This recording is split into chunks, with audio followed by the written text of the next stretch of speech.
ಇನ್ನು ಮಾಜಿ ಸಂಸದ ಪ್ರಜ್ವಲ್ ರೇವಣ್ಣ ಕೇಸ್ನ ಸ್ಫೋಟಕವಾದಂತಹ ಸ್ಟೋರಿ ಇದು. ಪ್ರಜ್ವಲ್ ರೇವಣ್ಣನ 15,000 ಫೋಟೋಗಳು, 2,000 ವಿಡಿಯೋ ಅದಿದೆ ಅಂದ್ರಲ್ಲ, ಕೊಡಿ ಅಂತ ಕೇಳಿದ್ರು ಯಾರು? ಪ್ರಜ್ವಲ್ ಪರ ವಕೀಲರು. ಈಗ ಹೈಕೋರ್ಟು ಖಡಕ್ಕಾಗಿ ಸೂಚನೆಯನ್ನ ಕೊಟ್ಟಿದೆ. ನಿಮಗೋಸ್ಕರ ಕಾನೂನು ಬದಲಾಗಲ್ಲ, ವಶಕ್ಕೆ ಪಡೆದಂತಹ ಎಲ್ಲವೂ ಕೂಡ ಅಶ್ಲೀಲವಾಗಿದೆ, ಅವ್ಯಾವುದನ್ನು ಕೂಡ ಕೊಡೋದಕ್ಕಾಗಲ್ಲ. ಪ್ರಜ್ವಲ್ ರೇವಣ್ಣ ಅಂದ ಮಾತ್ರಕ್ಕೆ ಕಾನೂನೇನು ಬದಲಾವಣೆ ಮಾಡೋದಕ್ಕಾಗಲ್ಲ. ಕಾನೂನು ಎಲ್ರಿಗೂ ಕೂಡ ಒಂದೇ. ಕಾರು ಚಾಲಕನ ಮೊಬೈಲ್ನಿಂದ ವಶಕ್ಕೆ ಪಡೆದಂತಹ ಫೋಟೋ, ವಿಡಿಯೋ ಎಲ್ಲವೂ ಕೂಡ ಅಶ್ಲೀಲ. ಅಶ್ಲೀಲತೆಗೆ ಒಂದು ಮಿತಿ ಇರಬೇಕು. ಕಾನೂನು ಬದಲಾಗಲ್ಲ ಪ್ರಜ್ವಲ್ ರೇವಣ್ಣ ಅಂದ ಮಾತ್ರಕ್ಕೆ. ಹೈಕೋರ್ಟ್ ಹೇಳಿರೋದು, ಕಾರು ಚಾಲಕನಿಂದ ಸುಮಾರು 15,000 ಫೋಟೋಗಳು, 2,000 ವಿಡಿಯೋವನ್ನ ಒದಗಿಸೋದಕ್ಕೆ ಆಗಲ್ಲ ಅಂತ ಹೇಳಿದೆ. ಹೈಕೋರ್ಟ್ ನಿರಾಕರಣೆಯನ್ನ ಮಾಡಿರೋದು. ನೋಡಿ, ಅದೇನು ವಿಡಿಯೋಗಳಿದೆ, ಫೋಟೋಗಳಿದೆ, ಅದನ್ನ ಒದಗಿಸಿ ಅಂತ ಹೇಳಿದ್ರು ಪ್ರಜ್ವಲ್ ಪರ ವಕೀಲರು. ಅದಕ್ಕೆ ಈಗ ಹೈಕೋರ್ಟ್ ಹೇಳಿರೋದು, ಕಾನೂನು ಬದಲಾಗಲ್ಲ, ಅದು ಬಹಳ ಅಶ್ಲೀಲ ಆಗಿದೆ.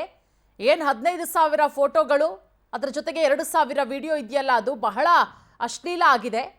ಹಾಗಾಗಿ ವಶಕ್ಕೆ ಪಡ್ಕೊಂಡಂತಹ ವಿಡಿಯೋಸ್ಗಳು, ಆ ಫೋಟೋಸ್ ಏನಿದೆ, ಅದ್ಯಾವುದನ್ನು ಕೂಡ ಕೊಡೋಕ್ಕಾಗಲ್ಲ. ಪ್ರಜ್ವಲ್ ರೇವಣ್ಣ ಆತ ಮಾಜಿ ಸಂಸದ, ದೊಡ್ಡ ರಾಜಕೀಯ ಹಿಸ್ಟ್ರಿ ಉಳ್ಳಂತಹ ಫ್ಯಾಮಿಲಿ ಅಂದ ಕೂಡಲೇ ಕಾನೂನೇನು ಬದಲಾವಣೆ ಮಾಡೋದಕ್ಕಾಗಲ್ಲ.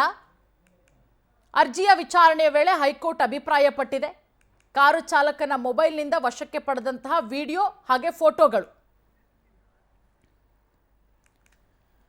ಈ ಬಗ್ಗೆ ಮತ್ತಷ್ಟು ಮಾಹಿತಿ ಕೊಡ್ತಾರೆ ನಮ್ಮ ಪ್ರತಿನಿಧಿ ಅರುಣ್. ಈಗ ನಮ್ಮ ಜೊತೆಗೆ ಡೆಸ್ಕಿಂದ ನೇರ ಸಂಪರ್ಕಕ್ಕೆ ಜಾಯ್ನ್ ಆಗಿದ್ದಾರೆ.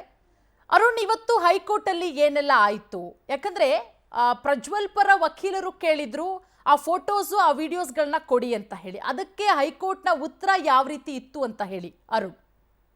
ಪೂರ್ಣಿಮಾ, ಪ್ರಮುಖವಾಗಿ ಪ್ರಜ್ವಲ್ ರೇವಣ್ಣ ಅವರು ಯಾವ ತಮ್ಮ ಕಾರು ಚಾಲಕರಿಂದ ಪೊಲೀಸರು ವಶಕ್ಕೆ ತಗೊಂಡಿದ್ದಾರೆ ಅಂತ ಹೇಳಲಾಗಿರುವಂಥ ಮೊಬೈಲ್ ಏನಿದೆ, ಆ ಮೊಬೈಲಲ್ಲಿ ಇದ್ದಂಥ ಎಲ್ಲ ಫೋಟೋಗಳು, ವಿಡಿಯೋಗಳನ್ನು ತಮಗೆ ಕೊಡಬೇಕು ಅಂತ ಹೇಳಿ ಕ್ರಿಮಿನಲ್ ಪ್ರೊಸೀಜರ್ ಅರ್ಜಿಯನ್ನು ಹೈಕೋರ್ಟ್ ಮುಂದೆ ಹಾಕಿದರು. ಈ ಒಂದು ಪ್ರಕರಣದ ವಿಚಾರಣೆಯನ್ನು ಕೈಗೆತ್ತಿಕೊಂಡಂಥ ನಾಗಪ್ರಸನ್ನ, ನ್ಯಾಯಮೂರ್ತಿ ನಾಗಪ್ರಸನ್ನ ಅವರಿದ್ದಂಥ ಪೀಠ, ಏಕಸದಸ್ಯ ಪೀಠ ಸ್ಪಷ್ಟವಾಗಿ ಹೇಳ್ತಾ ಇದೆ, ಆ ಇಡೀ ಒಂದು ಮೊಬೈಲ್ನಲ್ಲಿ ಸುಮಾರು 12,000 ಫೋಟೋ, 15,000 ಫೋಟೋ, 2,000ಕ್ಕಿಂತ ಹೆಚ್ಚು ವಿಡಿಯೋಗಳಿವೆ. ಒಂದೊಂದು ವಿಡಿಯೋ, ಒಂದೊಂದು ಫೋಟೋ ಕೂಡ ಅಶ್ಲೀಲತೆಯ ಪರಮಾವಧಿ ಇರುವಂಥದ್ದು. ಇಂಥವನ್ನ ಹೇಗೆ ತಾನೇ ಕೊಡೋಕ್ಕೆ ಸಾಧ್ಯ ಆಗುತ್ತೆ? ಜೊತೆಗೆ ಮೇಲಾಗಿ ನೀವು ಆರೋಪಿ, ನೇರವಾಗಿ ನೀವೇ ನೇರವಾಗಿ ಕೃತ್ಯದಲ್ಲಿ ಭಾಗಿಯಾಗಿದ್ದೀರಾ ಅನ್ನುವಂಥ ಆರೋಪ ಇದೆ. ಹಾಗಿರಬೇಕಾದ್ರೆ ಆ ಫೋಟೋದಲ್ಲಿ ಏನಿದೆ, ಆ ವಿಡಿಯೋದಲ್ಲಿ ಏನಿದೆ ಅಂತ ನಿಮಗೆಲ್ಲ ಚೆನ್ನಾಗಿ ಗೊತ್ತೇ ಇದೆ. ಅದನ್ನು ನಿಮಗೆ ಯಾಕೆ ಕೊಡಬೇಕು? ಅದರ ಪ್ರತಿಯನ್ನು ಮಾಡಿಸಿ ನಿಮಗೆ ಕೊಡೋ ಅಗತ್ಯ ಏನಿದೆ? ನೇರವಾಗಿ ನಿಮ್ಮ ಮೇಲೆ ಆರೋಪ ಇರುವಂಥದ್ದು. ನಿಜ, FIR ಹಾಕಿದಾಗ ಅಥವಾ ಚಾರ್ಜ್ ಶೀಟ್ ಹಾಕಿದಾಗ ಅದರದೊಂದು ಪ್ರತಿಯನ್ನು ಆರೋಪಿಗೆ ಕೊಡುವಂಥದ್ದು ವಾಡಿಕೆ. ಆದರೆ ಚಾರ್ಜ್ ಶೀಟ್ನಲ್ಲಿ ಸಲ್ಲಿಸಿದಂಥ ಸಾಕ್ಷಿಗಳು, ಆಧಾರಗಳು ಎಲ್ಲವನ್ನೂ ಕೂಡ ಆರೋಪಿಗೆ ಕೊಡಬೇಕು ಅಂತ ಹೇಳಿ ಕಾನೂನಲ್ಲಿ ಎಲ್ಲೂ ಅವಕಾಶ ಇಲ್ಲ. ಪ್ರಜ್ವಲ್ ರೇವಣ್ಣ ಮಾಜಿ ಸಂಸದನೇ ಇರಬಹುದು, ಆದರೆ ಕಾನೂನಿಗೆ ಆತ ಅತೀತನಲ್ಲ. ಅಶ್ಲೀಲತೆಯನ್ನು ಒಬ್ಬರಿಗೊಬ್ಬರು ಹಂಚಿಕೊಳ್ಳುವಂತಹ, ಅಶ್ಲೀಲತೆಯ ವಿಡಿಯೋಗಳನ್ನು ಪ್ರಸಾರ ಮಾಡುವಂಥದ್ದು ಕೂಡ ಕಾನೂನಿನ ಪ್ರಕಾರ ಅತ್ಯಂತ ಅಪರಾಧ ಆಗುತ್ತೆ. ಹಾಗಾಗಿನೇ ನಾಗಪ್ರಸನ್ನ ಅವರಿರುವಂಥ ಪೀಠ ಸ್ಪಷ್ಟವಾಗಿ ಹೇಳ್ತಾ ಇದೆ, ಯಾವುದೇ ಕಾರಣಕ್ಕೂ ಆ ಫೋಟೋಗಳನ್ನಾಗಲಿ ವಿಡಿಯೋವನ್ನಾಗಲಿ ಆರೋಪಿಗೆ ಕೊಡೋದಕ್ಕೆ ಸಾಧ್ಯವೇ ಇಲ್ಲ ಅಂತ ಹೇಳಿ ನಿರಾಕರಿಸಿದೆ. ಹಾಗಾದರೆ ಅಷ್ಟಕ್ಕೂ ಪ್ರಜ್ವಲ್ ರೇವಣ್ಣ ಅವ್ರಿಗೆ ಯಾಕೆ ಬೇಕಿತ್ತು? ಆ ವಿಡಿಯೋ, ಫೋಟೋ ಇಟ್ಕೊಂಡು ಏನು ಮಾಡೋಕ್ಕೆ ಸಾಧ್ಯ? ಅವರೇ ಮಾಡಿರುವಂಥದ್ದು ಕೃತ್ಯವನ್ನು. ಹಾಗಿದ್ದು ಕೂಡ ಯಾಕೆ ಕೇಳ್ತಾ ಇದ್ದಾರೆ ಅಂದರೆ, ಅಲ್ಲೂ ಕೂಡ ಒಂದು ಪ್ರಶ್ನಾರ್ಥಕ ಚಿಹ್ನೆ ಬರ್ತಾ ಇದೆ. ಪ್ರಮುಖವಾಗಿ ಆ ಫೋಟೋಗಳಲ್ಲಿರುವಂಥವರು ಅಥವಾ ಆ ವಿಡಿಯೋಗಳಲ್ಲಿರುವಂಥವರು ಮುಂದೆ ಈಗಾಗಲೇ 5 ಜನ ಪ್ರಜ್ವಲ್ ರೇವಣ್ಣ ಅವರ ವಿರುದ್ಧ ನೇರವಾಗಿ ದೂರನ್ನು ದಾಖಲಿಸಿ ಕೇಸ್ನ ನಡೆಸ್ತಾ ಇರುವಂಥದ್ದು 5 ಜನ ಸಂತ್ರಸ್ತೆಯರು. ಅಂಥದ್ರಲ್ಲಿ 2,000 ವಿಡಿಯೋಗಳಿವೆ ಅಂತಂದರೆ ಇನ್ನೂ ಎಷ್ಟು ಜನ ಇರಬಹುದು? ಅವರಲ್ಲಿ ಇನ್ನೂ ಹಲವಾರು ಮಂದಿ ಮುಂದೆ ಬರ್ಬೋದು, ಕೇಸ್ ಹಾಕ್ಬೋದು. ಅವರನ್ನು ಮುಂಚಿತವಾಗೇನೆ ಅವ್ರ ಮೇಲೆ ಬೆದರಿಕೆ ಒಡ್ಡೇನೋ, ಪ್ರಭಾವ ಬೀರಿನೋ ಆ ಸಾಕ್ಷಿಗಳನ್ನು ನಾಶ ಮಾಡುವಂಥ ಸಾಧ್ಯತೆಗಳಿವೆ. ಆ ಸಾಕ್ಷಿಗಳನ್ನ ಗುರುತಿಸೋದಕ್ಕೋಸ್ಕರನೇ ಈಗ ಪ್ರಜ್ವಲ್ ರೇವಣ್ಣ ಆ ವಿಡಿಯೋ, ಫೋಟೋನ ನಮಗೆ ಕೊಡಿ ಅಂತ ಕೇಳ್ತಾ ಇದ್ದಾರೆ.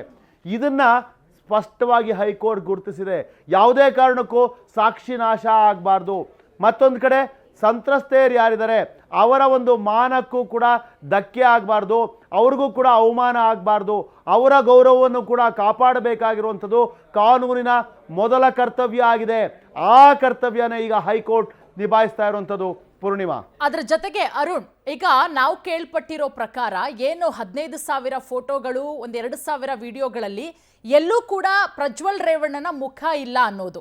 ಸೊ ಇದನ್ನ ಇಟ್ಕೊಂಡು ಪ್ರಜ್ವಲ್ ರೇವಣ್ಣನ ಪರ ವಕೀಲರು ಕ್ರಿಮಿನಲ್ ಮೈಂಡ್ ಅನ್ನ ಉಪಯೋಗಿಸಿ ವಾದ ಮಾಡುವಂತಹ ಸಾಧ್ಯತೆಗಳು ಇರಬಹುದಾ? ಅದಕ್ಕೇನಾದ್ರೂ ವಿಡಿಯೋ ಫೋಟೋಗಳನ್ನ ಕೇಳಿರಬಹುದಾ, ಹೇಗೆ ಅಂತ ಅರುಣ್?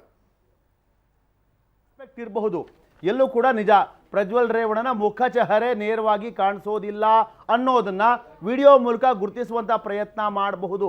ಆದರೂ ಕೂಡ ಈಗಾಗಲೇ FSL ವರದಿಲಿರ್ಬೋದು ಅಥವಾ ನಮ್ಮ ಪವರ್ ಟಿವಿನಲ್ಲೇ ಇರುವಂತ ಆರೋಪಿ ಕೆಲವು ವಿಡಿಯೋಗಳಲ್ಲಿ ಆತನ ಕಣ್ಣು ಕಾಣಿಸುತ್ತೆ, ಕೆಲವು ಕಡೆ ಆತನ ಕೈ ಕಾಣಿಸುತ್ತೆ, ಆತ ಧರಿಸಿರುವಂತಹ ಕೈ ಮೇಲಿರುವಂತಹ ಮಾರ್ಕ್ಗಳು ಗೊತ್ತಾಗುತ್ತೆ. ಆರೋಪಿಯ ಮೇಲೆ ಅಥವಾ ಸಂತ್ರಸ್ತೆಯರ ಮೇಲೆ ಅವ್ರ ಕೈ ಹಾಕಿದಂಥ ಸಂದರ್ಭದಲ್ಲಿ ಸ್ಪಷ್ಟವಾಗಿ ಗೊತ್ತಾಗುತ್ತೆ ಈ ವ್ಯಕ್ತಿ ಯಾರು, ಇವನ ಚಹರೆಗಳು ಹೇಗಿದೆ, ಹೋಲಿಕೆ ಹೇಗಿದೆ ಅನ್ನೋದು ಗೊತ್ತಾಗುತ್ತೆ. ನಮ್ಮ ಪವರ್ ಟಿವಿನಲ್ಲಿ ಆ ಸಂದರ್ಭದಲ್ಲಿ ವಿವರವಾದಂಥ ವರದಿಯನ್ನು ಪ್ರಕಟಿಸಲಾಗಿತ್ತು.